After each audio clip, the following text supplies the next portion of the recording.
مساء الخير عليكم ازول في الهوان. واش راكم؟ ان شاء الله تكونوا كامل لاباس. اليوم ان شاء الله جيت ندير معكم واحد خبزه تاع قطايف تاع الجزائر.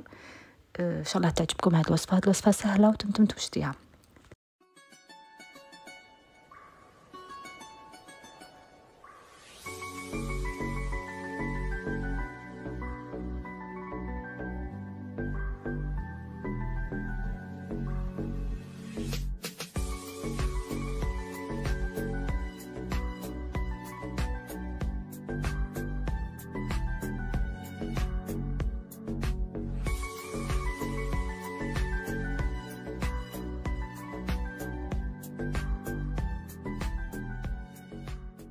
الحاجه الاولى هنا بديت بالشربات. درت 2 كيسان تاع السكر مع 4 كيسان تاع الماء و اون طرونش تاع السيترون، ونخليه حتى يبدا يغلي. نحسب له 10 دقائق ونطفي عليه. لازم السيرو هذا ما يجي ني ثقيل ني خفيف. وناخذ هنايا 500 غرام تاع القطايف ولا كنافه. هنا تلقاوهم هنا اون فرانس، هنا في فرنسا تلقاوهم يتباعوا عند في لي ماغازان تاع لي ترك، وفي الجزائر باينه يتباعوا بارتو. نقطعهم نحلهم كامل ونقطعهم بهذا الشكل هذايا. وهنا كنت ذوبت 150 غرام تاع لو بور تاع الزبده، ولا تستعملوا السمن. انا استعملت الزبده لو بور. نذوب ونبدا نشمخ فيهم هكذا كامل هذوك القطايف، ندخلهم كامل بيان الزبده. وهنا نزيد 2 مغارف كبار، غير 2 مغارف كبار تاع الفلور دورونجي تاع المزهر، وندير لهم هكا نخلطهم كامل هكذا.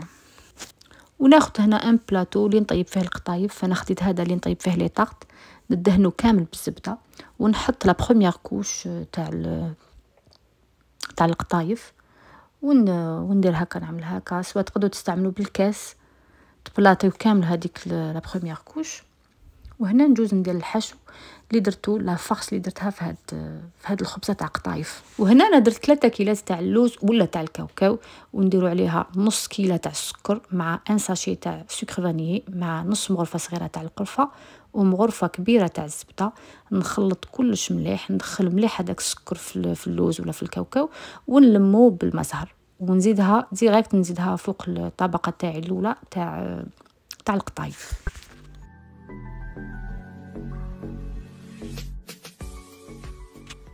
وهنا نسقم مليح هذاك الحشو، هذيك لا فارس مع القطايف. نسقمها كامل هكا، ناخذ اون كويير هكذا ونسقم مليح.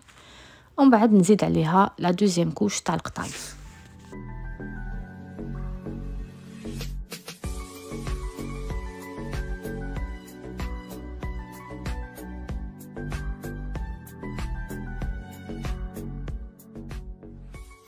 وهنا كيف كي نكمل كامل نسقم كامل هذوك القطايف. ناخذ كاس ولا اي حاجه عندكم كيما هذه، نسقم مليح القطايف تاعي ونزيد عليهم الزبده وندخلهم للفوق اللي كنت نشعلناه على 180 درجه 4 ساعه من قبل باش يكون بيان سخون، ونخليو حتى القطايف يتحمروا.